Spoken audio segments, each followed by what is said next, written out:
So we'll start now. Welcome to Realty Web Series. Shared economy is gaining momentum in the country. The millennium workforce in urban areas and metros has turned to options beyond traditional owning or renting. Unlike earlier, when ownership was fundamental to success in life, today sharing has taken the center stage. While the idea has gained traction in the transportation sector with concepts such as pooled shared rides, it has also made an imprint in the commercial real estate segment under co-working and co-living on the residential side. With the nomadic millennials of today placing more emphasis on experiences and lifestyle rather than ownership, co-living is making waves in the residential sector. To discuss the sector, we have today with us joining Mani Rangarajan, Group CEO, Housing.com, Uday Lakkar, Founder and CEO, Koho, Jitendra Jagdev, Founder and CEO, Hello World, Shubha Lal, Co-Founder, Your Space, Ajay Sharma, MD, Valuation Services, Colliers. Very soon we'll be joined by Ankit Gupta, CEO, Frontier Business, OYO, and Manvendra Jha, Assistant Editor, PTI. Mani, I'll start with you. Welcome. I welcome all the guests on behalf of Realty Web Series. Mani, now there is lots of uncertainty and fluctuations in job prospects, which is altering, and the demand dynamics of the residential sector is also changing. So in the last 1 decade or so, we have seen careers have become more dynamic, and millennials are not sure how long they want to remain in a job and in a particular city. So you think it's time now that co-living is to spread beyond the top 7-8 cities? No, absolutely. So when you look at co-living as a segment, right, largely caters to the millennial population. And India, as most of us know, has the largest millennial working population in the world. And a fair amount, a number of them are also migrants. So one thing when it comes to the co-living spaces, traditionally there are now 2 segments. So one is the organized segment, which comprises people like OYO and Zolo and Co-Live and Nestaway and all of that.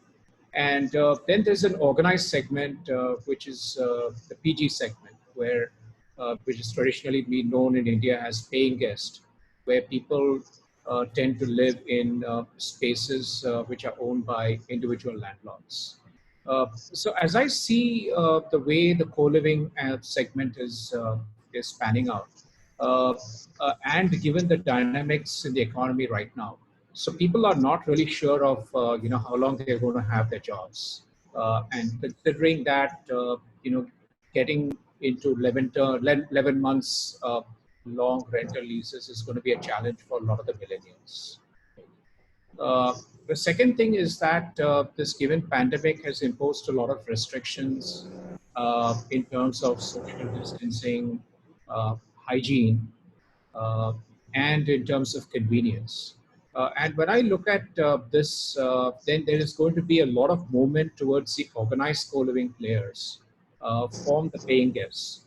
So the premium difference between staying in a co-living kind of setup and a PG kind of setup is not much, about 10 to 15%. But though millennials, particularly those who have started their careers relatively early, are relatively price sensitive, I suspect that they would not mind paying the additional 10 to 15% in order to be able to stay in a very hygienic place. The last thing I wanted to emphasize on the living segment is that today we are living in a world which is kind of a new normal, where a lot of us are pulled in indoors without any sort of communication with the outside world whatsoever. And co-living create like some sort of microcosm in society by underlying the values of hygiene and cleanliness, and at the same time providing an opportunity to create some sort of a semblance of a community, right? Not the community that we know of, because it provides an opportunity for people of a single age group to interact, whether the interaction is virtual or whether the interaction is for fleeting moments in a day. I think the mental health of people living in a co-living setup would tend to be better than that of people who are staying in a traditional real estate kind of setup. And also considering the fact that companies are now encouraging work from home, I think co-living companies can provide a tremendous infrastructure support in terms of Wi-Fi, ensuring ready connectivity, uh, and also food, so that people can work remotely uh, from the comforts of the co-living spaces without having to venture outside. I'll put the same question to all the panelists to start with, and if I get a short reply from all of you, and then I'll go further.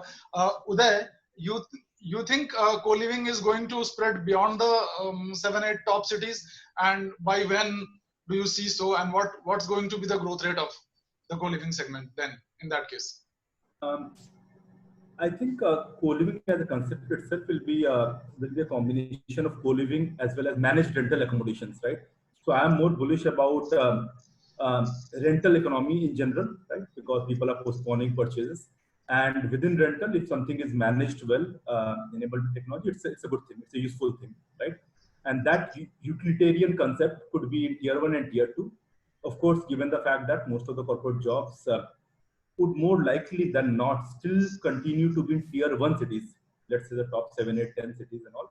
It's likely that the bulk of the of this kind of industry, co-living and managed rental industry, will end up being in tier 1 itself.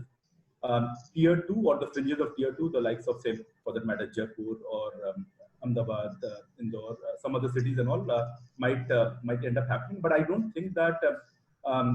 But I think that it will be driven more by the industry still, right? For example, if a TCS decides I want to operate out of Bhopal or out of Indore, that's what determines whether co-living players or this rental accommodation players will go there, right? So it's more like a follower mentality out there than a leader mentality that I'll start up a center out there or a facility out there just out of the blue. That's my view. Jitendra, your answer to that? Are we seeing, will we be seeing co-living spreading beyond the top cities? So we have actually presence in many of the tier 2 and tier 3 cities, and for the last 1 year we have been like expanding into much smaller cities, which beyond Nestaway's core position in Hello World, we actually extended into Indore, Jaipur, Vizag, Coimbatore, Bhubaneswar, and we have seen like a great set of attractions there, because like each of these cities has a certain economic factors which has been driving them. Many of them have some students present, some have IT companies presence, and some have local businesses that thrive well, like a lot of places like Coimbatore, where automobile is very significant, very big industry. So it is not like the top cities have all the charm. So we have seen significant growths in cities like Dehradun, Chandigarh, smaller cities, and doing phenomenally good. So I see that co-living as more kind of a bigger bracket, but the smaller things is the rental and managed rental place, which will be there in most of the cities already present. And definitely this will keep growing beyond the top tier cities. Shubha, you too feel same? No, I think I agree with a lot of the thoughts that are echoed. The only thing I'll make a difference is that co-living broadly consists of working professional plus students. So at least we are more active on sort of the student sector, and which is already present in sort of a lot of tier 2 cities. So whether that's Indore, Ahmedabad, Vizag, Coimbatore, like Jitendra said. So definitely there is a lot of scope of growth, but I also feel even in just the tier 1 cities, the share of the organized players, a lot of whom are on this call today, but even the others, is very small right now. So there is definitely a lot more scope for all of us to go deeper in the current cities as well. Ajay, what do you say on this? Yep. So I think everybody has put out their thoughts on this. I definitely agree that there is an opportunity to tap in the tier 2 cities. But like what Shubha was saying, the tier 1 cities yet not mature in the co-living space per se. So, a lot of investment drive will be happening in the short term to mid term in the tier 1 cities. Whereas, the tier 2 cities will form the support system for, the growth of the business model for the various companies that are involved in the co-living space. And I agree to Uday that the rental economies will make the most important factor in making co-living a success. And tier 2 and tier 3 cities, we generally don't have the problem with rental economies. So here it is more to do with the kind of, the demographics we are dealing with. So like students or, single IT professionals, who are, going to rent out housing. So they will become the demographics for co-living spaces in these smaller cities. So, but yes, in short term, I think tier 1 cities will drive the maximum demand, and tier 2 will become the supporting system for growth of the business base in the co-living sector. Mani, a recent report by your company PropTiger.com says that the rental yield on co-living segment is around 8 to 11%, which is phenomenal. How is the yield going to change? Will this be sustainable, or there will be some sort of correction? And is it the highest in the across the segments, this kind of rental yield? So generally, when you look at the whole residential real estate sector, right? Right now, the sector is little stressed, and while we are seeing good transaction volumes at PropTiger, it's not back to 100% as yet. So we all anticipate that there could be some sort of softening in the prices, and once the prices become soften a little bit, then the rental yields are also likely to come down, right? But when you compare a rental yield of, let's say, 2 to 4%, which like an individual can get through an apartment or through an home, the kind of yields that co-living or PG can provide is significantly higher, right? So from the point of view of rental yields, I think co-living and PGs offer much higher yields. But I would also like to say that at this point in time, some of the business models of some of the co-living companies are under stress. So there's Jitendra, Shubha, and Uday could probably allude to that.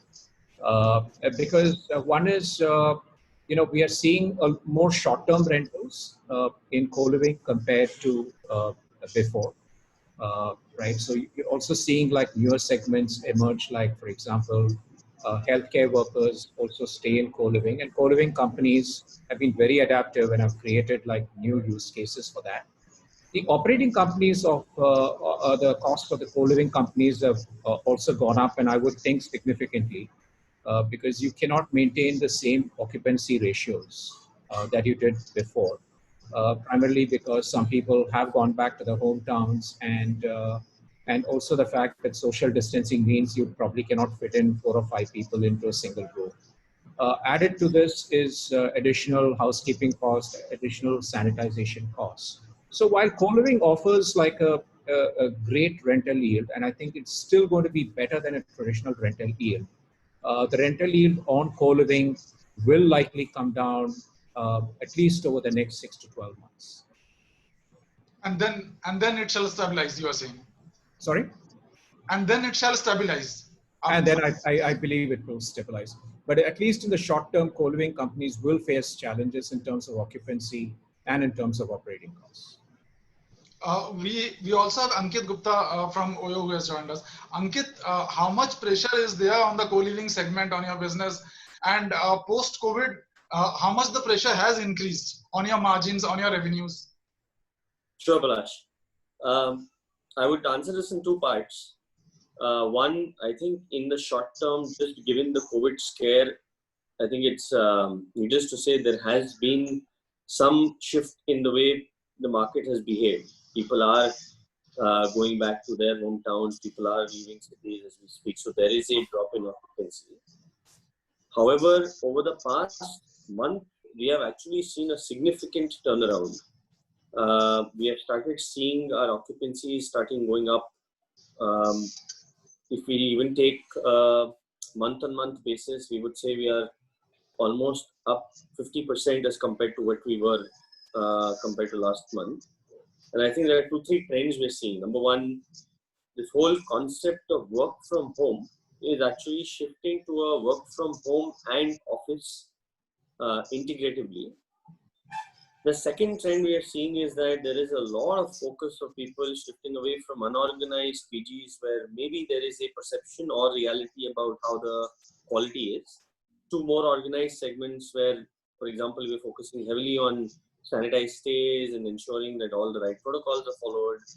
So that's the second part.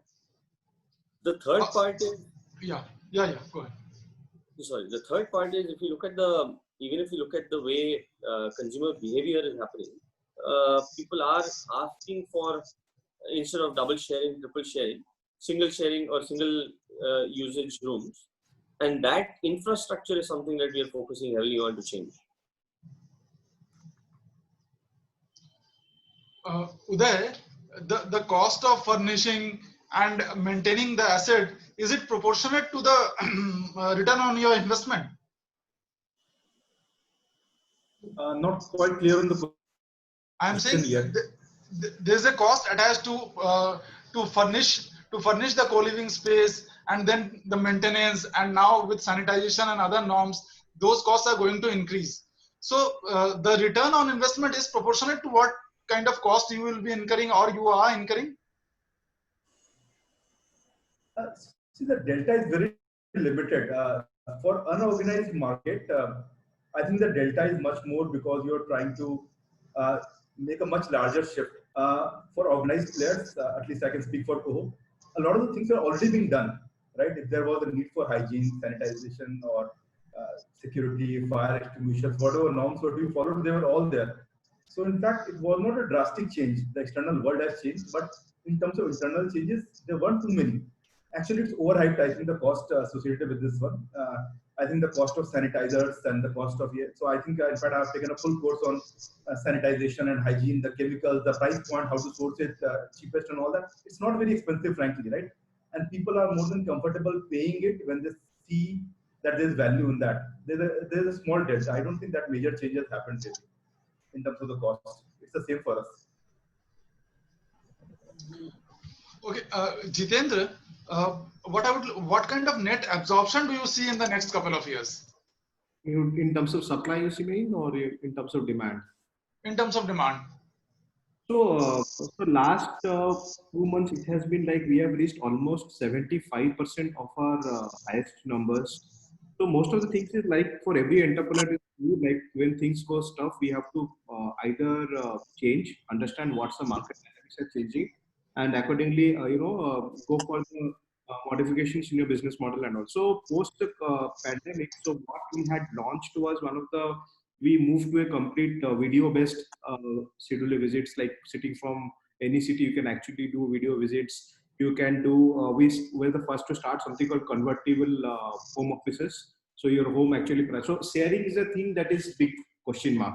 So private rooms, hosting private spaces, and focusing more on the virtual community, make sure everything happens through smart locks, no touch. So all these things actually propelled a lot of growth for us. So last month has been like we are almost seeing the peak. So most probably this month we'll see again a peak happening. So the demand is coming back because like people want to work close to office. They have to go to office at least once in a week. So they will prefer those kind of accommodations which are closer to office. They need a place which is safe for them to stay, which is also possible where they can work. So that is very crucial. So you have to give like industry standard internet speeds, 24/7 power supplies. It should not be like someone is like video bombing on a Zoom call. So those type of things has to be there. Plus, on top of that, if you can provide very hygienic food and all that, that's a big plus points. So we have seen a lot of attraction. We have started providing with vehicle arrangements so that they can go to offices and all that. So we have tied up with Bounce for that. So these are the small things which together make a good proposal, and that's why we have already seen quite a bit of growth happening for the last 2 months. And we are almost seeing like, so typically April, May, June used to be a peaks. So now we are thinking like June, July, August will be a peak. So we see all the demand coming back now. Shubha, what all will be the key growth drivers for the segment? So see, at your space, we primarily focus on students, right? So students are still to come back. We're still waiting to know when colleges will actually restart. But we started having conversations with parents, etc., in terms of what are they looking for. And I think a lot of their questions and concerns around sanitation and social distancing, etc., are already in place at most of the organized players. So, for example, like what I mentioned, we're also doing all of the sanitation activities and maintaining the social distancing norms. I think parents are currently okay with a double sharing room. I think majority of players who have double sharing room will be fine. I think players who have a lot of triple or four sharing rooms, I think that will likely to come under pressure, and that's primarily in the unorganized sector. I think for the student sector, it's a question of when colleges will open. Whether they do come back, parents are more than happy to send their kids back and are happy with the current arrangements that we have made in this space. But Shubha, there's a question, and we also have a question from a viewer called Shivani Gupta from Mumbai. She is asking, co-living or PG, what should be the preferred space for a student? And also, PGs are smaller setups and look safer, she's saying. And also, I think PGs will be more economical than shared living, than co-living. See, it's a question of balancing what the services the operator, whether it's an organized player or the local PG operator, is offering versus an organized player, right? It's I think safety, security, making sure that there is actually a 24-hour person staying there, all the sanitation protocols are being taken care of. It's a professionally managed place, hygienic food, like Jitendra mentioned. These are things I think parents are going to start to put more and more value to.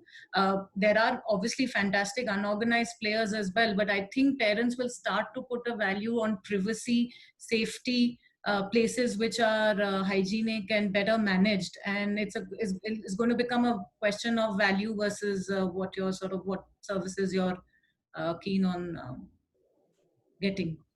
Ajay, will we be seeing more consolidation in the times to come?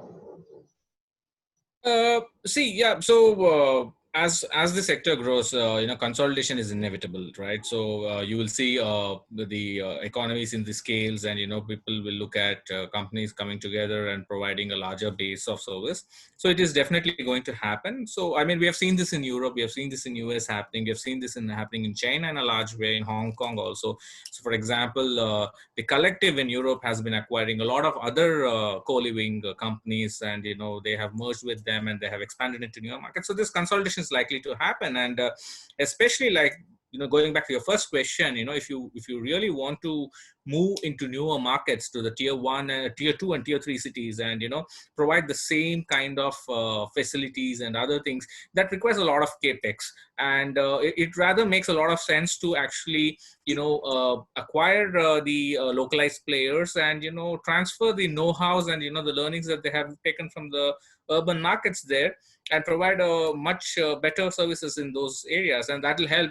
And that's how we are looking at it. And in fact, you look at a lot of private equity funds in the Europe and the Southeast Asian markets, they in fact encourage this part of the thing. So like in Hong Kong, Hamlet has acquired so many more local players in Hong Kong, and they have gone ahead to expand within Hong Kong itself in various new areas. So this consolidation is likely to happen.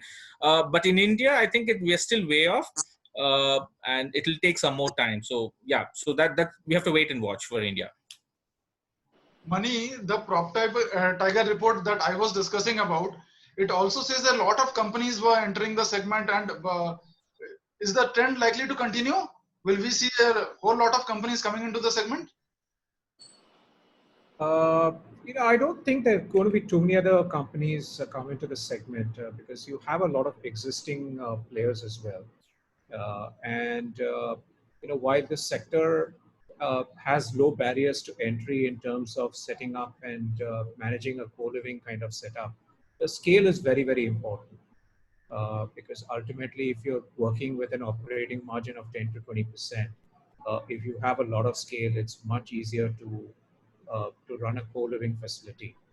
So supply aggregation is going to be very, very important from a co-living perspective. On the other hand, you're going to also see a lot of supply come into the market because a number of developers are themselves starting to explore co-living, either by themselves or in partnership with a co-living operator. And I think most of them will go partner with a co-living operator. So the new supply which is going to come into the market is going to be in two forms. So one is there's a lot of ready-to-move inventory which is left in the market. So a lot of developers are thinking of working with co-living players and provide that inventory so that they can get some rental yield and potentially sell that unit to investors who then get like assured returns on the property that they're buying. That's one. A second is that we are seeing that a lot of developers are in fact thinking of building for the co-living format, right? So they are going to build towers which are exclusively for co-living kind of facilities. So there's going to be a lot of supply come into the market. I think at this point in time, the share of organized players in the co-living segment is pretty limited. And as I said earlier, I expect a flight to quality and a flight to hygiene to happen. So the organized player share is going to get bigger and they're going to grow. Just to summarize, there's very low barriers to entry in terms of, wanting to set up a co-living facilities. But, operating that at scale and deriving operating margins is going to be a challenge. And I think there are enough players now in the organized sector to do that. Okay, Ankit, coming back to you. There's a viewer question. Vishal Gautam from Delhi is asking, co-living or serviced apartments for corporates? Isn't co-living a better option for students only and not for the corporates?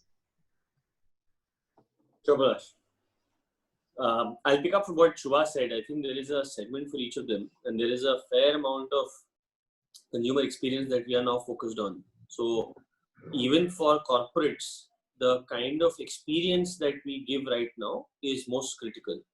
Right now, it's very clear that the consumer experience is key, and ensuring sanitization that most of us have spoken about, ensuring their comfort, ensuring what we are trying to, even on F&B, and even on sort of the society and social interactions, that is something that we are extremely focused on. I'm a staunch believer that co-living is a huge market for corporates because it's a good balance of where you get the comfort of all these services directly versus in a service apartment where you're supposed to manage all of these yourselves. We also have Manvendra Jha, Assistant ADA PTI with us. Manvendra, your questions, please. Good afternoon, everybody. I would like to start from, there are 4 operators sitting here. So I just want to understand what is the...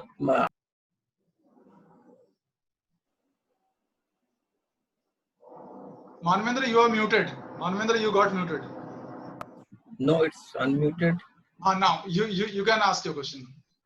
I want to understand from all the 4 operators sitting here that what are the challenges they faced in the last 3 months, especially from March 25 to June 25, in terms of rental inflow and rental outflow. Starting from Suva. Sure. So at least on the student housing side, obviously for the last 3 months, most of our buildings are empty because the students have gone home. March was anyway around a holy period. They had already started going home and sort of they've continued to stay there. What we've had impact is that we've started some of our buildings are still running because people who couldn't go back or are stranded or are looking for a better place to stay. So we have hubs in all of our major cities which are still running. I think for us, the expectation is that it is in September when colleges start, which is when we will resume 100% operations. In terms of impact on the economics, I think we've done 2 things. Obviously, we've spoken to, reached out for support with our landlords as well. Plus, we've spoken to all our students. I think they also realize that they are in a rental contract, and we've tried to help them as well because this has been very tough for parents as well. A lot of them may have lost jobs, etc. So whatever we had in terms of variable costs, we've passed on as discounts to them. So we've been able to balance cash flows over the last few months by speaking to both landlords and and our customers. In terms of percentage, how much it will be? How much you collected and how much you gave it to the landlords? So we were sort of cash neutral for April and May. I think that's probably the best way to summarize the impact of the last few months. I think for us, June is something that we anyway budget for because colleges are shut for 1 month in June, which is when students go back. I think for us, the bigger question now is when do we expect colleges to reopen so students can start coming back. We've already started getting advanced bookings for next session. So we are definitely quite confident of the occupancy levels for the next session. The question is, when does all of this start? So we are prepared. Yeah. Uday? Fairly similar, I guess, it's for most people, right? These are long-term contracts with asset owners and with students and working professionals. So our mix is more lopsided towards young professionals than students. In case of students, most people are paid in advance or deposits are there in case of young professionals. So largely cash neutral, and slight difference in our case is that we are mostly on revenue share contract with all our asset owners. So more than 3/4 of our portfolio is under revenue share. So our business model itself has been constructed in a manner which moves with the ups and downs of the economy, right? So to that extent, it's slightly hedged. But yeah, you try to pass on some benefits to the extent possible.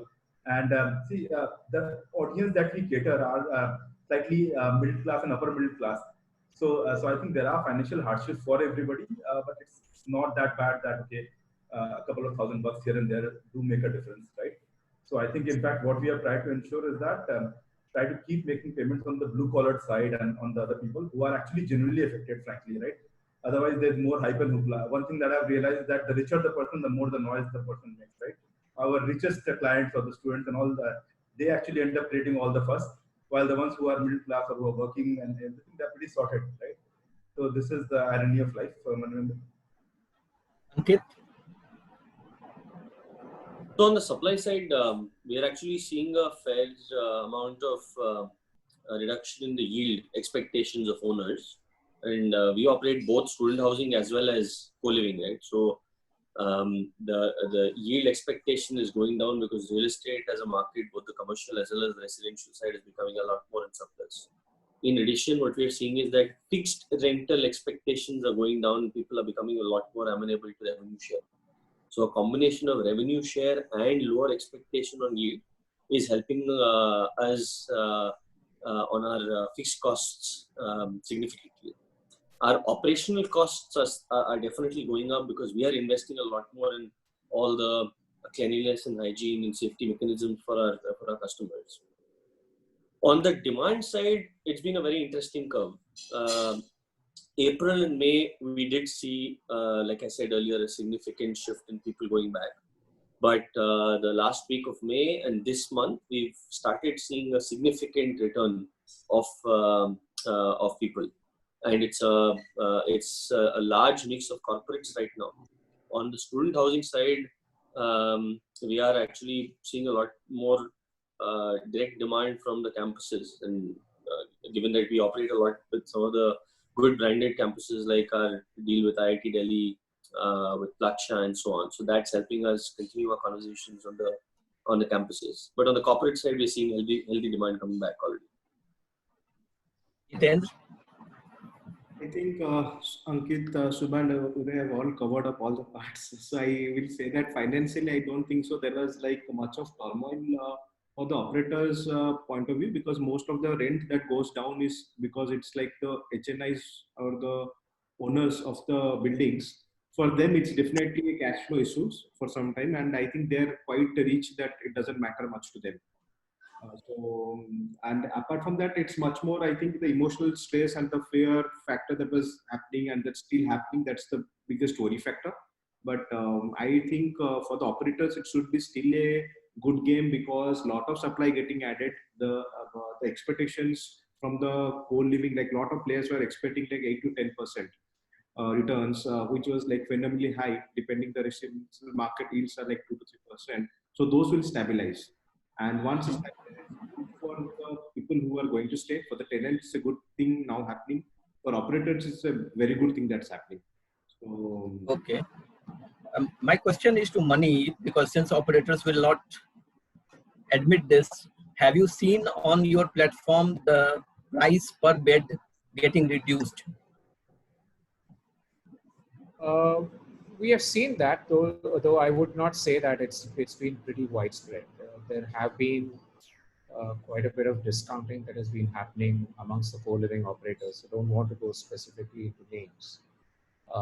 But I wouldn't say that the discount is like 30 to 40% or around that range. But we are seeing that some operators have discounted like 10 to 20% in terms of prices.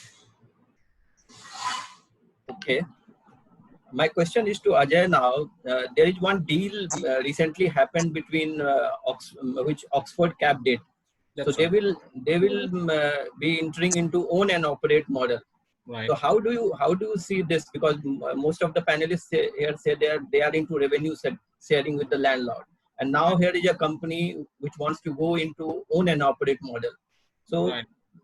what is the positive or See, there are many companies which do this own and operate model globally. So the obvious benefit is that apart from the yield, you're also looking at the asset, giving a definite return in terms of, so that will prop up the overall returns that the business is giving. So there's an asset appreciation which gets added onto the yield that you're generating from your business.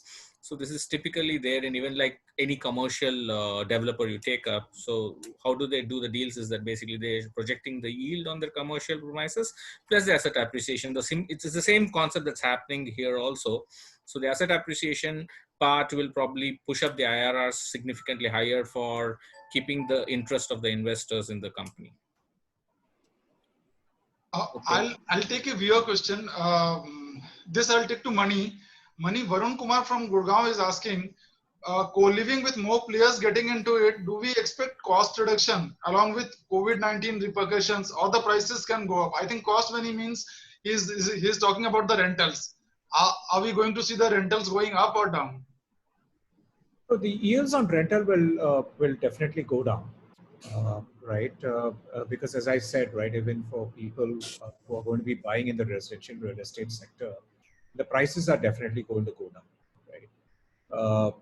And while there is going to be a significant amount of demand for the rental side, you can expect the yields to go down. See, when you look at unemployment, we are now looking at something like 25 to 30% urban unemployment in India. And considering that, a lot of people will not have the wallets to pay like heavy rentals, right? At the same time, the EMI to rental ratio still remains at about 2.3 to 2.5. So a lot of people will not have the money to buy either, right? So overall, we can expect rental pricing to go down in the near future. Ajay, the industry is still in a nascent stage. Do we have any data what is the market size of the organized sector, at which rate it is going, and the average revenue per bed and average margin per bed in the segment? I think we don't have that kind of micro level data, but overall, see, the co-living market today is in India at least is pegged of close to about $4 to $5 billion, and is expected to grow to be about $10 to $12 billion by the 2025. So that's the size of market that we are actually talking about, and we are seeing number of tenancies going up. So for each player, on an average, you see the tenancies going up significantly. I think depending on the model of each operator, the the parameters that we are talking of, like the yields per bed or the revenue per tenant, all these things will be worked out. Currently, that kind of micro data is not being collected, and obviously because some of these players are very new to the market, and many other players have yet to go public or in a large scale, like how that's happened in Western countries, where we can follow up these kind of data. Before I go to Manvendra, once again, Mani, there is one more question for you from a viewer called Ashwini Gupta from Pune. He's asking what kind of developers would partner with co-living. A residential society may not allow such activities. Yeah, so as I said earlier, right, so there are developers are kind of looking at two kinds of models. So one is developers who have like a good amount of ready-to-move inventory. And those developers are trying to offload some of the supply that they have to the co-living companies. And of course, here there's a lot of work that the developers need to do. So for example, if you take co-living companies, they typically like to have access to cameras, right? And that's something that, the society may not permit. So Ashwini is right. So there's a lot of work that developers need to do before offering, inventory to the co-living operators. The second kind of model, which I think is going to emerge and going to grow, is developers building in co-living formats, right? So if you think of developers like Purvankara or Embassy Group, they are already launching and they're already working in the co-living kind of format. So that's the kind of model that you'll see a lot of developers do in the near future. And there are a couple of developers in Pune whom I personally talk to who are also trying to build specifically in the co-living format. So that model is going to be very, very popular in a couple of years' time when these inventories come to the market. Shubha, how much competition will you be facing from the student living segment, which is specifically designed for the students only, and you being in a co-living segment are targeting the student segment? So, Palash, our business and our entire inventory is sort of student focus. I mean, and we face competition from two parts, right? Obviously, the other organized players who are targeting students.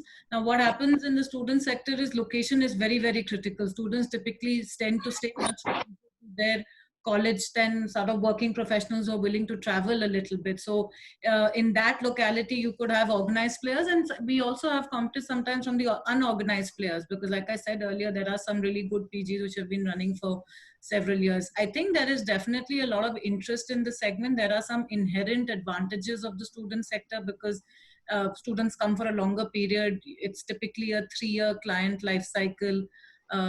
Parents usually have bigger pockets, so typically in student housing the rate per beds or charges per bed are typically higher than co-living. There is a premium on services and comfort, etc., that you can charge. So there are some inherent advantages in the student sector which I think will continue in the future. So definitely there's possible more players will enter the market, or there's more capital coming into the sector.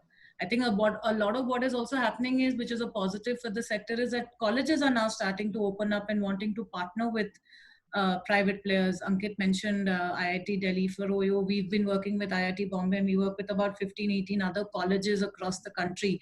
So there are a lot of colleges who now want to partner and, outsource hostel operations, because they want to focus on academics, which is the core of their business, and that's where there's a room for players like us who are professional operators to partner with some of the good colleges. So if you partner with, say, any one institution for their students, would they allow you to allow the non-student occupants as well there? Would you be allowed to? Typically, facilities are dedicated to that college. So, for example, we work with a college in Bombay where we have 400 seats dedicated for them, and we work with them through the course of the admission cycle. So we have a sense on how many students are coming in. We have second and third year students who continue to stay with us. So we have an idea of what's happening, which is why I'm very closely associated and looking at the trends of admissions in colleges, which is all very positive right now.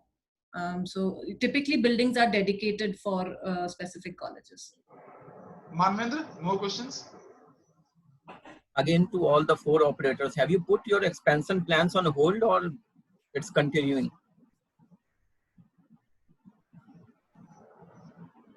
I can go first. I think, like I said earlier, there is definitely a lot of potential in the sector. We've not put any of our expansion plans on hold as of now. We are definitely set the targets that we had set for ourselves pre-COVID continue. I think we're just being cautious in terms of waiting and watching to see what is happening in terms of when colleges are opening, because we have primarily a B2B portfolio. So we are in line with whenever admissions happen, but definitely on track to meet our targets for next year. I would say likewise, both on the student housing side and the co-living side, we are seeing now enough traction out there, which gives us a huge boost of confidence on the B2C side, like I mentioned, demand is coming back. I think there is no reason for us to think in any manner of pausing at this stage. So we are in expansion mode clearly. Similarly, on the B2B side, the kind of conversations and the deals that colleges are placing as trust in us gives us immense confidence for us to go out there and just keep growing. As far as for both the Nestaway and HelloWorld, we are concerned, we'll be more or less looking to consolidate the market little more, and look also into venturing new cities. There are certain cities which we had paused in the March, which we are planning to launch in March. Ahmedabad and Nagpur. There are a few other cities which we are planned to launch, but we'll be launching in August or September types. But hopefully, as everyone said, we'll be able to meet our projected numbers and the growth numbers that we intend by March 2021. Uday? Our expansion strategy has been more concentrated.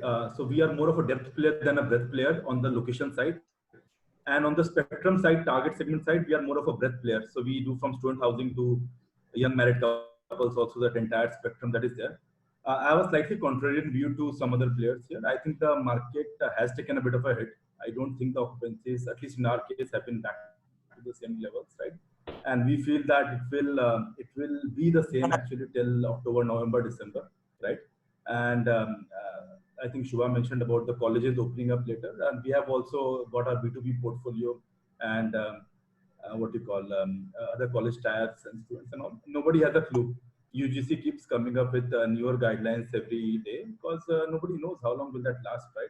So reality of the matter remains that although there is some traction within the city from unorganized to organized and in general people coming, but generally intercity movements, I have not seen that happening, that people taking flights from Jaipur and coming out here in Bangalore or I have not seen that happening personally, right? I think occupancies will be wobbly to say the very least. That's my take, at least from the sector, till the end of this year for sure, right? And I think Mani mentioned that two aspects. One was scale, one was quality. I will just tightly hold on to those things, right? Scale definitely has advantages and all, particularly supply side expansion is possible. And quality, flight towards quality is clearly the name of the game, right? Anybody who can provide quality will get business, whether it's at a discount or whether it's at par or even at premium for that matter. But yeah, it's going to remain wobbly, at least Manvendra. That's my honest answer. Have you, any of you have closed any of co-living centers in last 3 months? Yeah, so if I heard the question right, have I closed any co-living center in the last 3 months? Was that the question? Yes. Yes, we have. Yes, we have. For example, say we are very, very focused on risk mitigation as a philosophy of the business. As I said, 75% of the business is hedged with a pure revenue share model or with B2B enterprise tabs and all. And wherever we see that that particular equation does not hold true, we curtail our business. We feel that scaling can only happen logically with risk sharing across the spectrum. It cannot happen unilaterally if operators behave like asset owners and take the liabilities on their books, having the upside of asset ownership, right? So either you have to own the assets or you have to behave like an operator. You can't be midway anywhere. So we are very sorted that wherever that equation. I'll take a viewer question here. Shubham Agrawal from Noida is asking. I'll put this question to Ajay. College partnering will lead to co-living sector getting consolidated. So that won't help the public at large. And is it the right way for the future? He's asking. So I think we should answer this question in two ways. One is that the partnering will definitely lead to a lot of places. Like one of my panelists said the entry barrier to this business is very low, so a lot of people are there. So what happens is as the organized players grow and the services that they provide are kind of known to the public, it obviously consolidation will start. I think the question is more aimed in terms of how the economies work for a tenant or a person who's getting into contract with these student living. We should look at it a couple of things. Like the point is, what are the facilities that these premises are offering. I think the panelists have, in numerous questions before this, also have indicated very clearly the emphasis on quality, the emphasis on having hygiene and sanitization and other kind of facilities that they are providing for the students. So this obviously comes at a cost, and students otherwise living in, say, the unorganized PGs or in hostels, definitely do not tend to get these kind of facilities, and they spend more.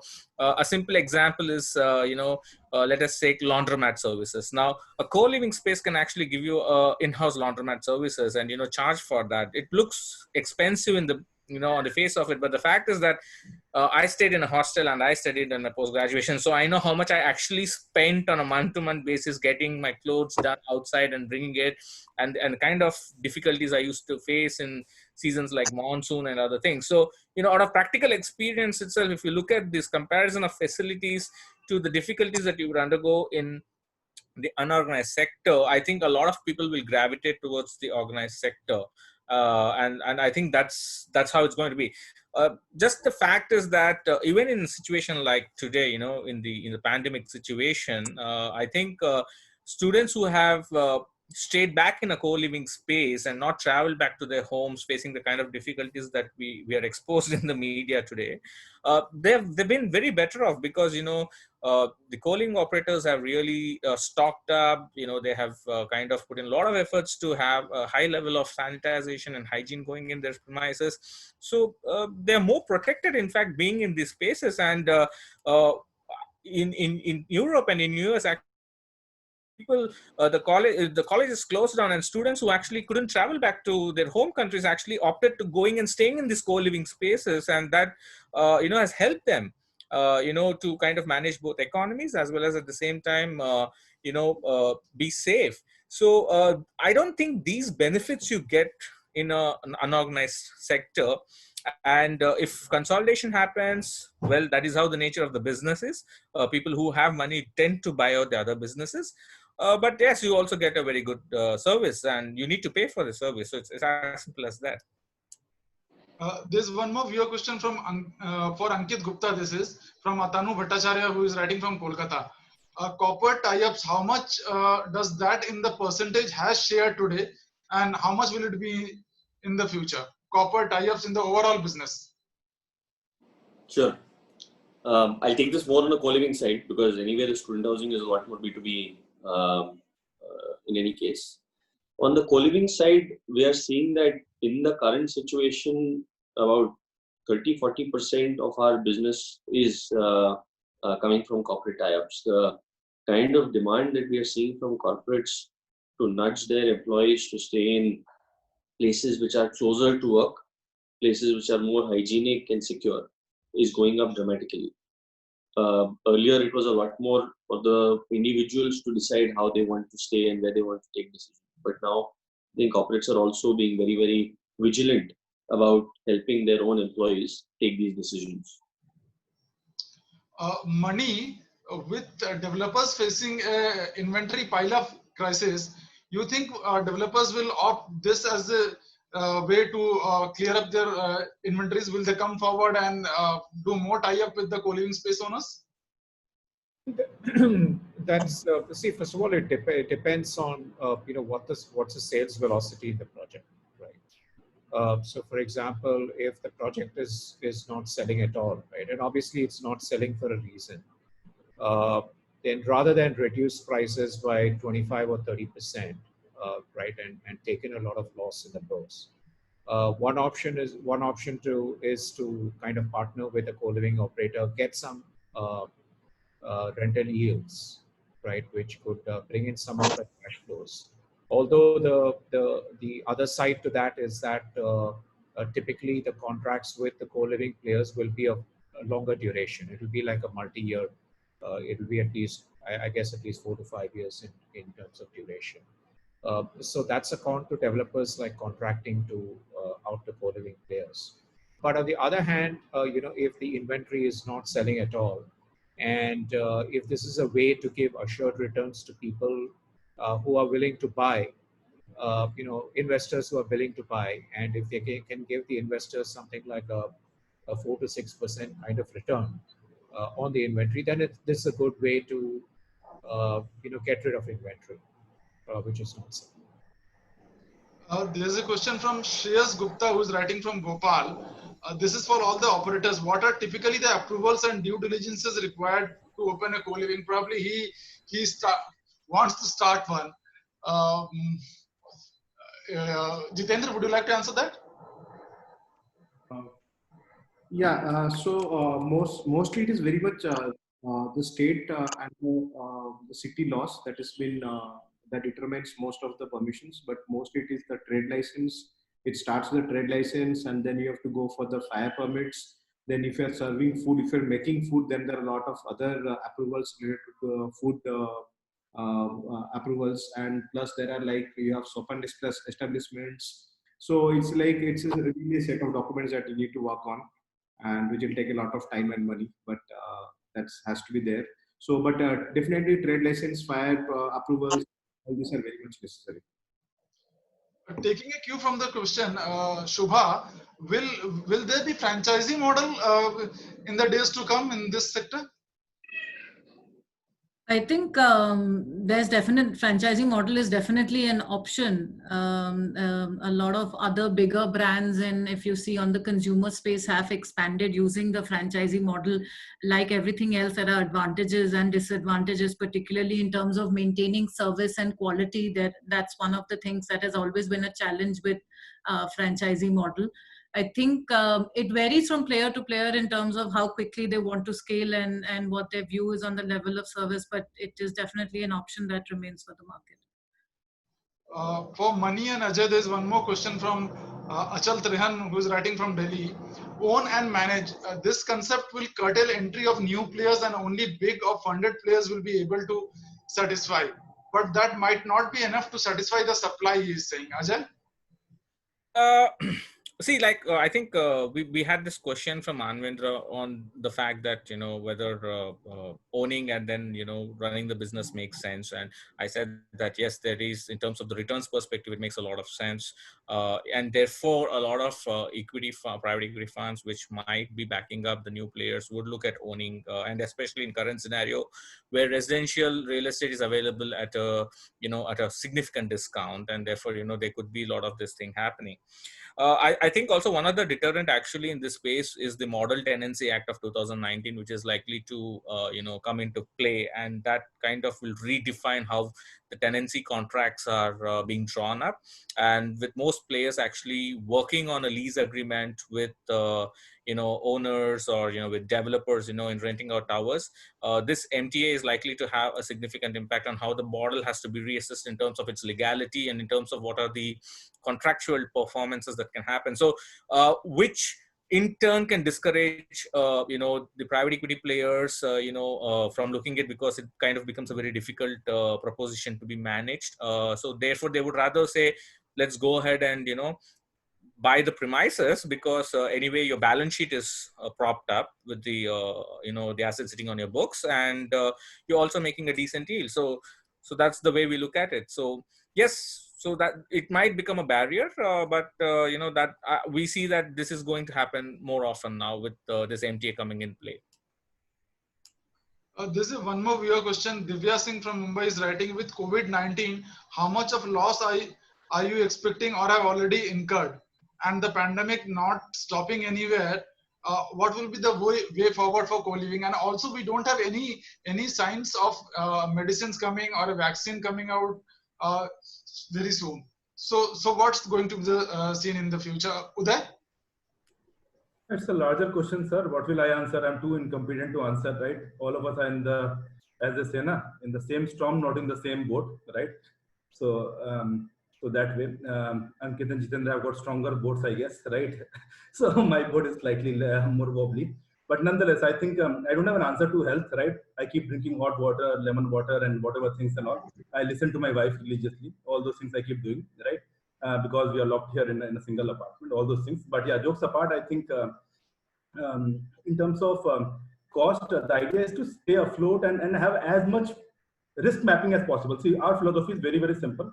On the customer side, provide quality and everything under one roof to the extent possible. Tie up. It's a partnership-driven model. Co-living inherently is all the things under one roof, whichever player it's there. More or less, that's the idea, right? Student housing or working professional. On the other side is risk mapping. Asset owners are one party to the entire thing, furniture providers and what you call service providers, all of them. If you're able to map the risk and if it increases, Shubha mentioned about tie-ups with colleges. I think Ankit mentioned about corporate tie-ups, and also many people mentioned, right? Similarly for us also, I think if it moves up and down with the costs, the revenues, then it's okay more or less. And if there's a mismatch, then you know what happens, right? In larger companies also everywhere, right? So I think that's the entire focus, right? And as I said, on the larger question, I apologize, I don't have an answer on the pandemic.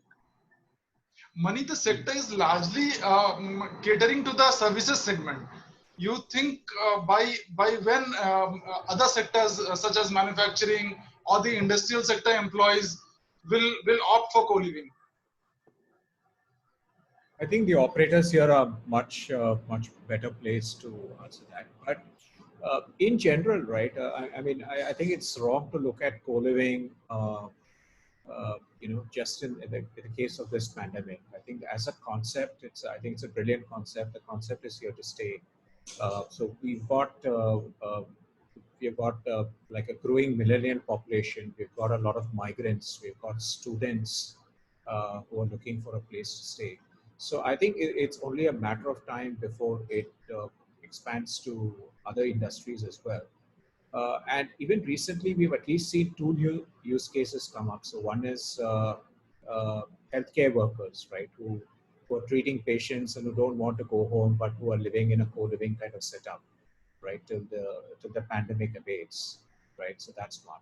And the second is, as Ankit mentioned, I think corporate tie-ups are also going to be huge.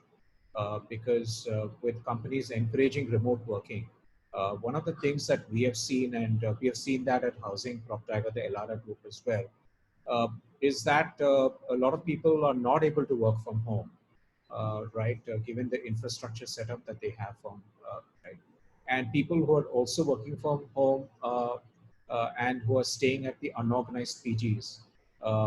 There's, for example, somebody in a call center and there's a lot of noise in the background. And that doesn't lend itself for good user experience. So you'll increasingly find a lot of corporates who would want people to live in co-living facilities simply because they want the employees to be safe and the employees to be, let's say, living very close to work. They can walk to work and they can be called to the office, as and when necessary. I'll take one last viewer question and then toss it over to Manvendra. Vivek Shukla, senior journalist from New Delhi, is writing this for all the guests. Students living under an organized sector is very important. How much of a big market will India be in the next 3 years? Ankit, Shubha? I think if you look at industry statistics, right? So co-living is right now, I think we expect around a 5 billion market. And I think the industry is headed for very healthy growth. I think you look at a 20% growth in the industry. I think the industry has the potential to more than double over the next 5 years. Ajay, you look at worldwide too, it's a 100 billion market. So it's a huge market, in almost every part of the globe. Ajay, Colliers data also say the same?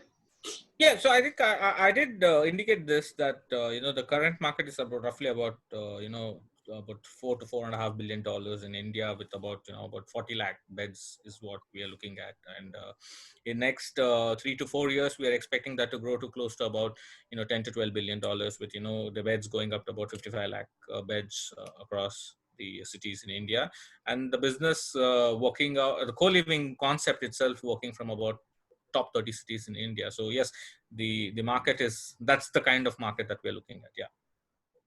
Manvendra? Add to that. Sorry, go ahead, Manvendra. Yes.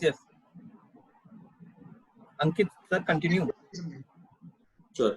No, I just wanted to add to this.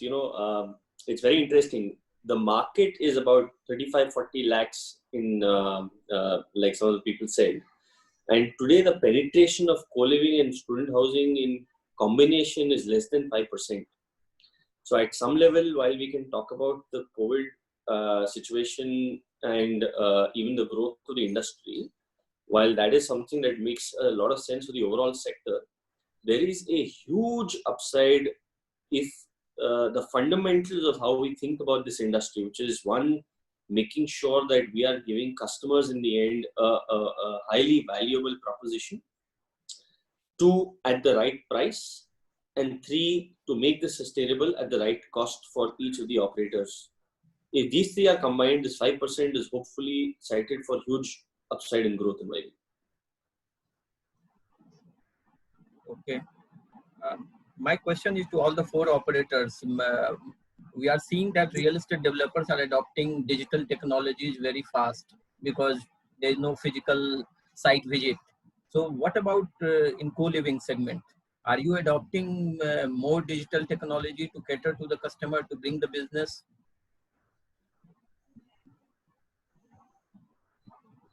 Yes, Manoj, at least we're doing 2 things. One, we're making sure that a lot of the property information is now available on our app for viewers to see. The second is we are doing now virtual video tours, because many of the people who are remote are keen not to go to 10 different properties, are keen not to kind of do market visits. So we are trying to do virtual tours so that they can get a look and feel and are able to do a remote booking before they come to the property with bag and baggage. Right. Adding on to Ankit, what was the thing, right? Ankit, you guys are also doing like the persons can answer questions from the tenants? Like that is also started, yeah?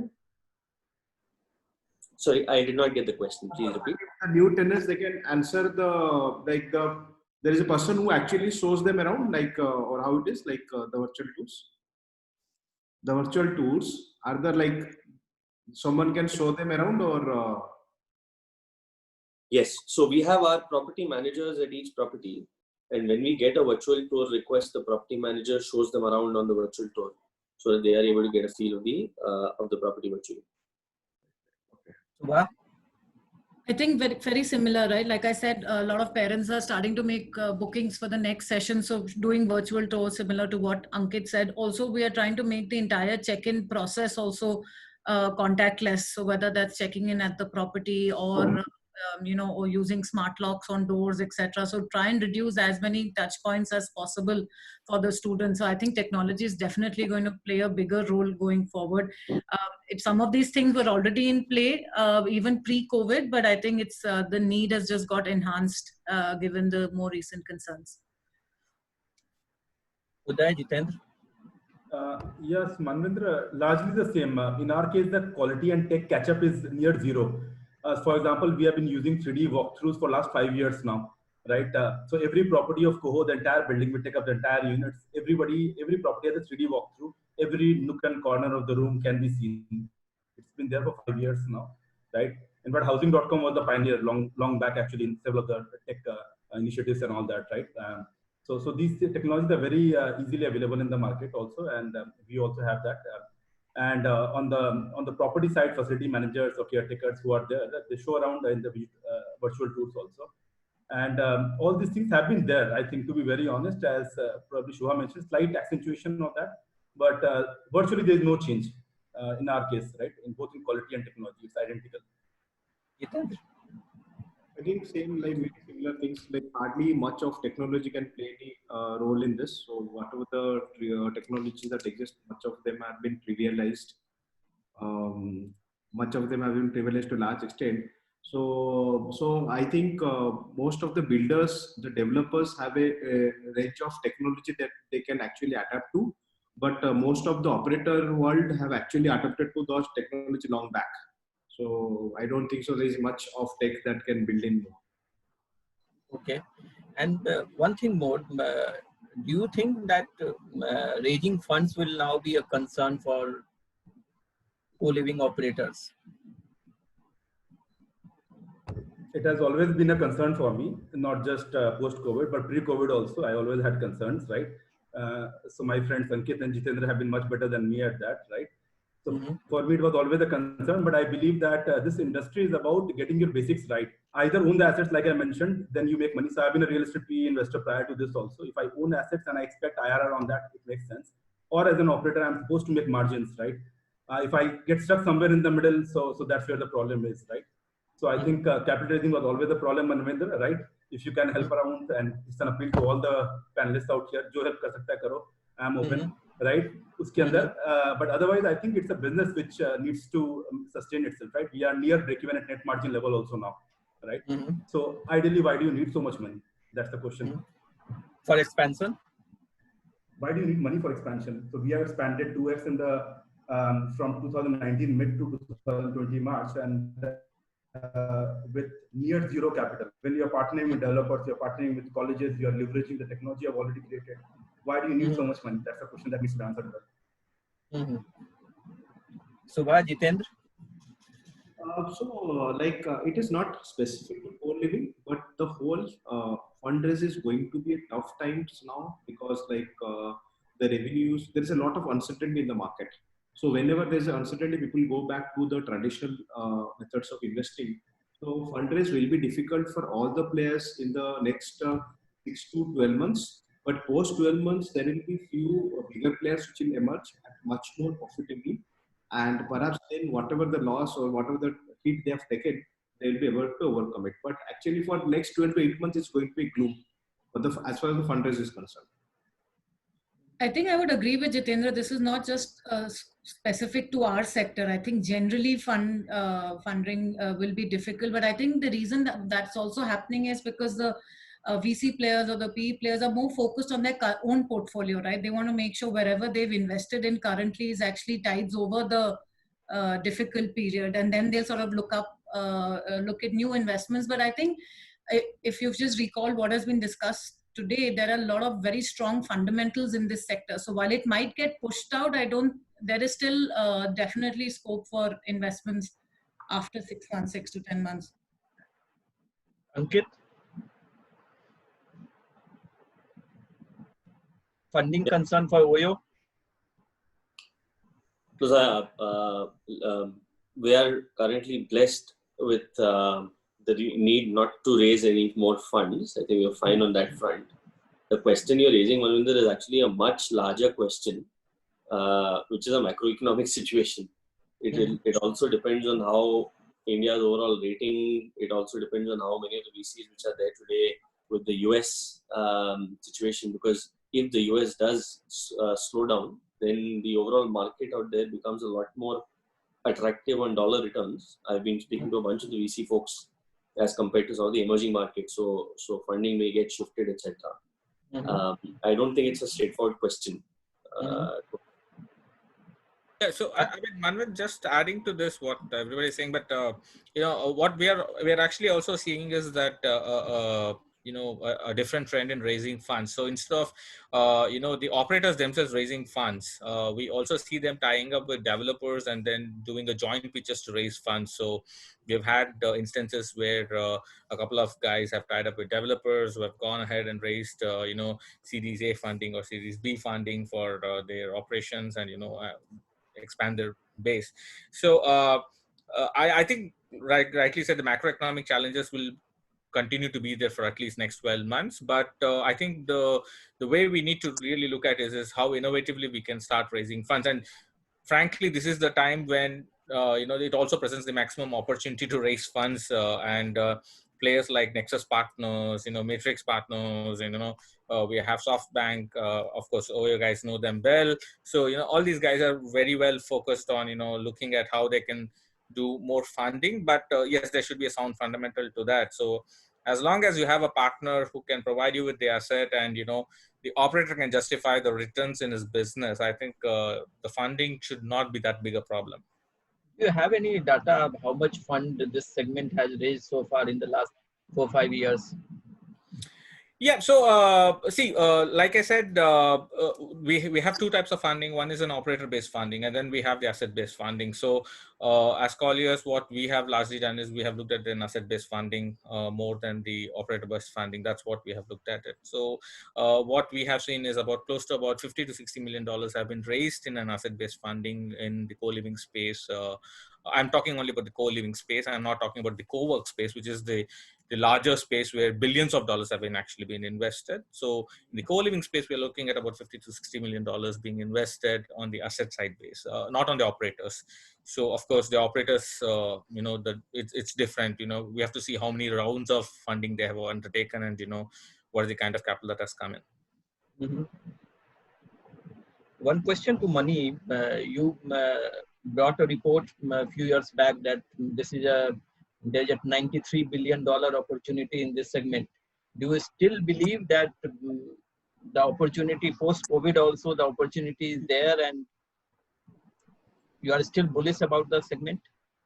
No, I'm very, very bullish about the segment, right?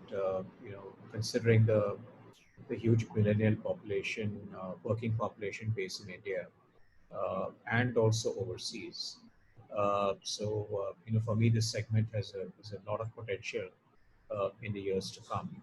And as Ankit rightly pointed out, right? So if you look at the shared residential market, that market is pretty huge. But the co-living operators' penetration of that whole market is pretty low. So over the next few years, one of the things which you're definitely going to see is the organized players, the co-living operators who are there on this call, gain larger market share at the expense of the unorganized sector.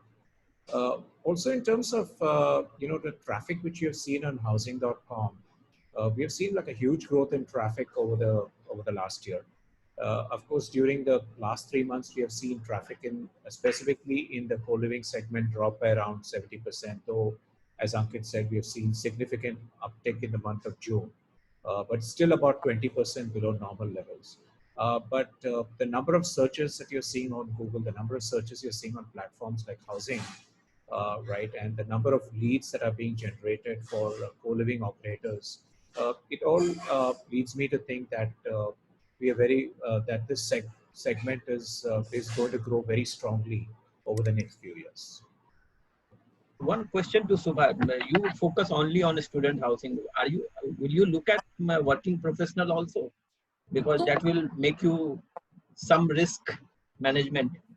No, definitely. So while our product is a lot more student focused, we get a lot of working professionals. So third year students who graduated, who've just started their first jobs, they sort of tend to continue to stay with us. It's just that the way we've designed the product and the locations that we have picked are closer to universities. And like I said, we have a lot of B2B tie-ups. So we are obviously entirely student focused. It's not that we don't welcome working professionals. We do have some of them staying, but it's a very small proportion of our current business. But as a business model, I will ask to all the panelists, but as a business model, what is the best option to cater to both the working professional as well as students, or to focus on only one? I mean, I think there is a huge opportunity in both spaces, right? A decision to target one versus the other depends on the player's own strategic targets, objectives, etc. Like we've, I think, said multiple times, there's a big segment. There are obviously positives and negatives on both. Students are, like I said, have a higher lifetime value. They kind of tend to stay with you 3 years, but obviously the kind of services that you have to offer to a student and manage both parents and students, there are lead to operational challenges as well. And versus tying up with colleges, they have sort of their own demands. So I think there's a mix of both, but both are definitely very good segments too. Very big segments in the country today. With that, it's been half a decade since we have been building this company. So what we have realized is that you pick a positioning that, okay, you are in this segment. So after having picked the positioning, we feel in India, the behavior of students or young professionals is not so distinctive, right? So the way we have classified is that up to 24, 25, there's a certain kind of behavior. For example, when I was studying chartered accountancy, in the morning, I was a student going to Xavier's in Calcutta, and in the daytime, I'm working, right? And towards the end of the day, I was a teacher teaching, right? So basically, the behavioral patterns are more a function of age and disposable income as one segment, rather than saying that this is working. That's our way of looking at the sector. Enterprise and non-enterprise are different. The way we look at it, we cater to nursing accommodation also, large IIT campuses also, and retail and clients also, everything. But we have seen a significant shift that when you cater to enterprises, scale is large, margins are low, and there is a certain kind of relationship management required. On the retail side, it's more of a brand play, and you try to sort of cater to an individual, right? So that's one way of classifying the business from our vantage point. And second is age-wise, more or less up to 24, 25, one kind of thinking. After 25 to 34, 33, till the time you have kids, that's one kind of thinking. Thereafter, again, there's an inflection point when you start having kids, and then the thinking changes. That's how we have looked at the business. Jitendra? For us, it has been like both student and professionals. We have given equal priority. So we have started in some of the student specific cities also, like Dehradun, Kota, Bhubaneswar, Coimbatore. They are very, very specific to the students. And in other metros, we are gradually focusing on the professionals. For us, it's equal priority, and we see like both growing substantially in the coming years. Okay. Last. Yeah, Any we'll more now questions? wind up the show as it is. We are overshooting the time. I thank all the panelists for joining with us. Thank you. Realty Web Series will be back again next week at the same time. Thank you. Thank you. Okay, thank you. Thank you. Thank you, everyone. Bye-bye.